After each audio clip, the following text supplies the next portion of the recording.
All right. Woohoo! First- First fish for the year! So I'm starting my night watch, the midnight to 4 o'clock watch, what John likes to call the graveyard watch. During my off time, just before the start of the watch, I was trying to catch up on some sleep so that I was fresh for this shift. However, the radio, as in the VHF radio, has been playing music and chatter the whole time. Really, really bad, really full of interference and everything. So it's quite disappointing because we're passing Malta still. We can see all the cargo ships parked outside of Valletta. I suspect it's all related to the COVID. There's probably a backlog of ships that need to come into port and leave port, so all the crews seem to be pretty bored because the radio is just nonsense. On top of that, there seems to be a lot of more fishing pots or fishing nets than usual.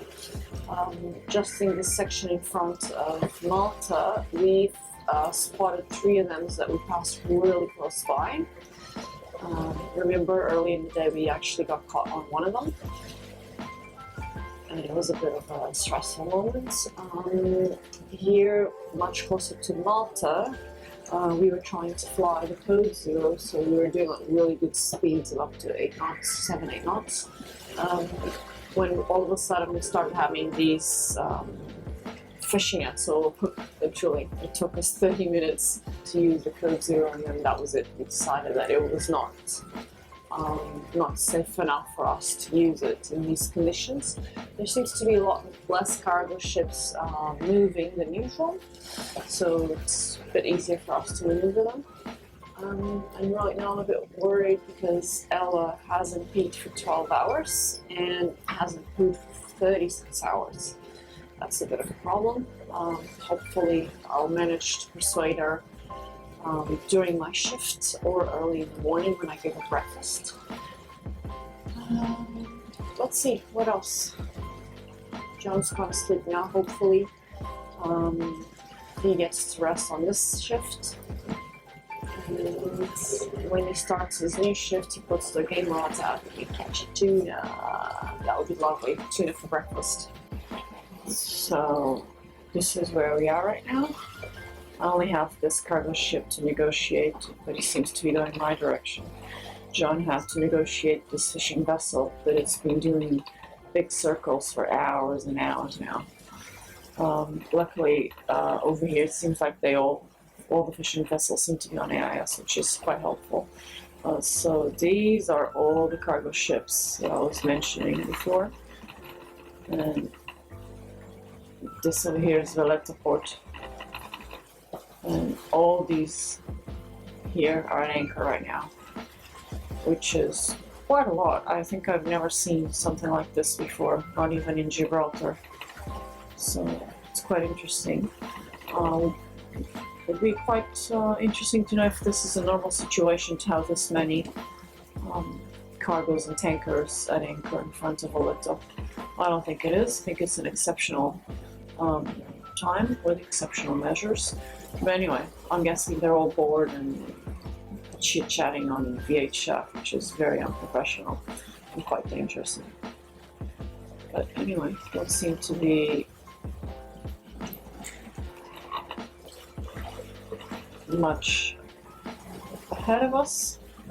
So this is the status between Malta and Sicily over there.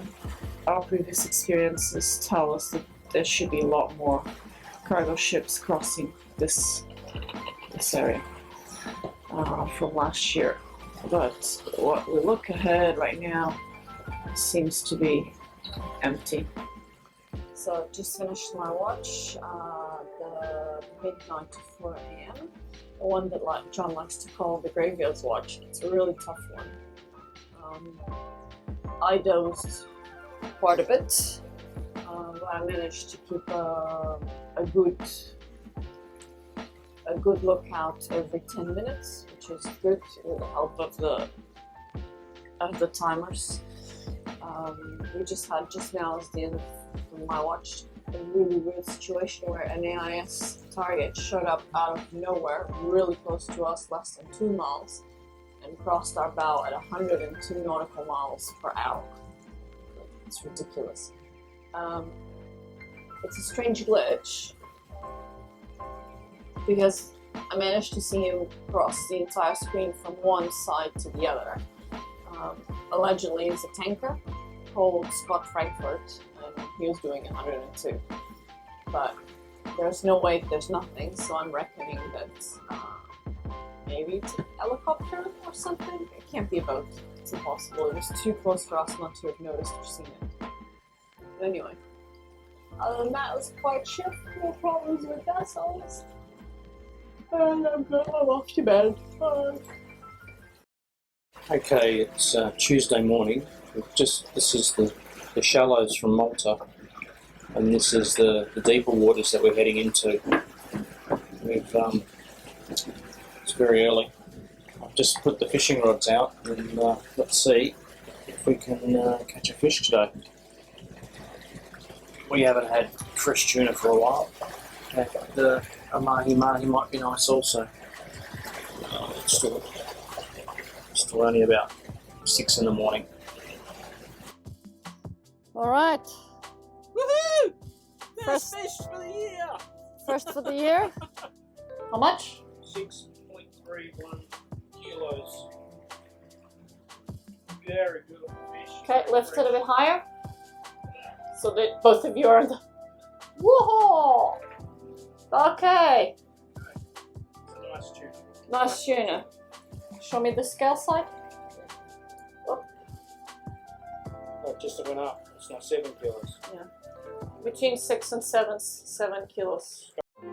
So this morning, just 1 hour before the end of my off-watch time, I was sleeping and John woke me up. We got a fish! We got a fish! We got a fish! And you know, I woke up and my eyes were still like I could barely open them, and all of a sudden I had to, and I was wearing a jacket and a jumper, and all of a sudden I had to rush, get the hooks, rush, get the line,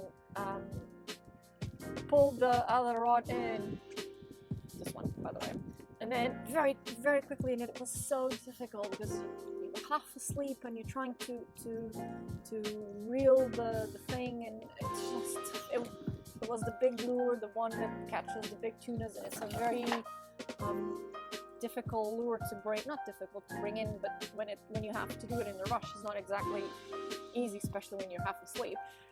Drop the swim platform, and then I'm like, all this time doing this, I'm all shaking, just thinking, oh my god, it's going to be a 40-kilo tuna, what am I going to do? How am I going to bring this one up? Anyway, so John manages to reel the fish close to the platform, and we see, and it's this beautiful tuna, not so big as the two that we catch last year at the end of the season, but still like really good size. And there I go, like I correct the tether of John on the spin lock life jacket. I put my tether, because I was tethered on the sleeping, on the side, the cockpit side where we sleep, so I was tethered on that side. I very quickly corrected my tether back to the BBQ unit, where we have a big anchor point. So I've put myself there, got on the platform on my knees with a hook, and tried to kind of catch the fish. I got the fish once on the gill on the side, almost managed to lift it onto the platform, but then the hook just came off. But at the second attempt, I managed to get it right on his chin, and I tried to lift it, but it was too heavy for me. I need to really work out my muscles. But by then, John managed to grab it and put the fishing rod on the inside of the boat, on the cockpit, on the floor, but grabbed the fish by the hook. We brought it in, and very quickly, because it has happened to us once, that the fish all of a sudden just slides off the cockpit onto the platform and then onto the water. So very quickly lift the platform and I haven't lifted the platform myself since December when John was away. So usually he's the one who closes the platform at night. Gosh, you know, you're half asleep still. Your heart is pumping, rushing, and you're all shaking because you're tired, and you're like super excited about the fish. And anyway, so I managed to close the platform, and you look at, and then, you know, finally the moment you can actually look at the fish, and it's really beautiful tuna. And Ella, for the first time, understood that she needed to stay in her sleeping corner, which is by the companionway. She wasn't, I'm not even sure if she was tethered or not. I don't think she was, but maybe she was. And she just stayed there quietly looking at us, you know, let mom and dad do the thing, and I'll get my share later. And yeah, that was cool. After all that excitement, we took a bit of a rest. Stopped for a little bit, put the tuna on a, so yeah, the tuna landed here on this section, put the tuna inside a tray, and we chuck it in there, covered with a shopping board, and little Ella kind of started walking around because she needed to pee desperately, but she doesn't like to pee when we're at sea on the mat, which is right here. So we gave her some free range, and she was behaving beautifully. Didn't try, I mean, she went to sniff the fish once, and I told her no, so she understood that off limits. So she kind of, you know, wandered around, pretended the fish wasn't there. Eventually she did a pee. We're now waiting for a poo. It's been 48 hours, little bunny, Ella, you have to go poo-poo. Anyway, it was a great morning of work, and now John is finally off to sleep. And after the fish, I went to sleep for 1 hour, and then when it came to my shift, I started flying the code 0, and then we entered a bank of fog. While I was doing that, managing the sail, John was preparing the fish so that we could put it in the fridge, although it's not yet completely filleted and prepared, but it at least is already in the fridge. And all this time I had 2 vessels to negotiate. Actually there was 4 of them, but 2 of them that I considered potentially could cause us trouble. And I didn't want to take the code 0 down, because in the end we were actually doing good speeds, although it's a bit foggy. And then we waited for a bit, the fog lifted it, we kind of managed to maybe 1 hour to 2 hours of flying the code 0. This is when we were in here, and the 4 boats that were giving us some attention were these 4 here. But anyway, in the end we ended up passing them without any issues, without having to even divert our course. Yeah, all fun and good. During the time we had the fog, I had the radar on, so I could actually see pretty well. There's not many, at the moment, many fishing vessels at this time of the day in this area. It's just the cargoes. All good. And now I'm doing my shift alone.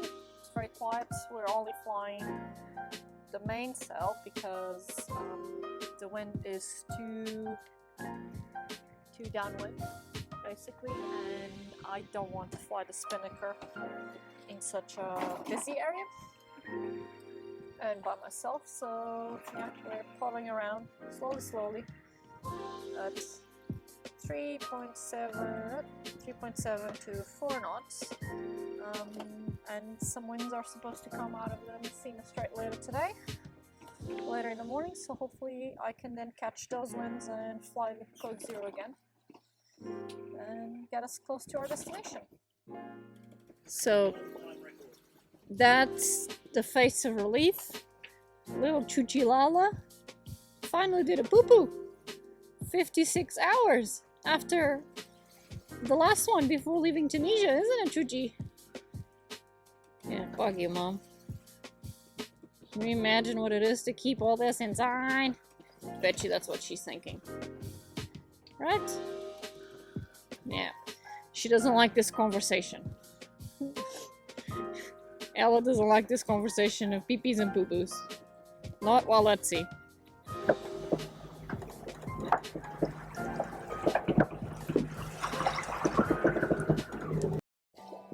So it's the afternoon of the second day at sea. Earlier this morning we passed Malta. That's Sicily over there. That's us over here. There's less cargo ships than usual, although still quite a few. We've been managing to move around between them and pass. We managed to use the code 0 a few times during the day today, and we're back at it again. So light winds of around 10 knots true wind. That means we're doing around 5.5 speed over ground, and the winds have been pretty much since we've managed to get the code 0 back up, flying between 90 and 120.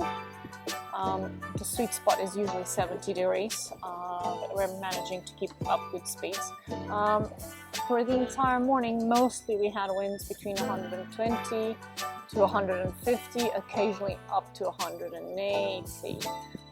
But because on the first day we were supposed to have light upwind sail, we've prepared with a code 0, with a code 0 exactly, and not the spinnaker. I'm not so keen changing the sail at sea, but there it is. The big code 0.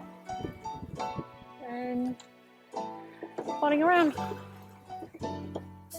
Everyone was having a bit of a rest. Ella's doing something naughty for sure.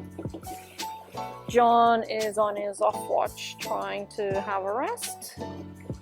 And that's it. We've done so far 40 hours of motoring. Let's see, I can see. On. So being at sea for 2 days now and 5 hours, and we've done roughly 40 hours of motor. Most of it was motor sail. So our track is this line in yellow. Yep. And that's pretty much what we're doing now. The sea state has calmed down quite a bit from a couple of hours ago, where we were having winds of 13 to 15 knots on 140 degrees. The waves were a bit bigger, nothing serious at all. It's just a bit uncomfortable because it rolls. And now, because the winds have dropped back to 9-10 knots, true winds, occasionally gusting to 11, the sea has calmed down quite a bit, and we're rolling a lot less. I think everyone's appreciating the moment. Ella has finally done her poo-poo, so she's now very relaxed, just enjoying the view, and we truly missed this peace and quiet at sea. The blue, good blues.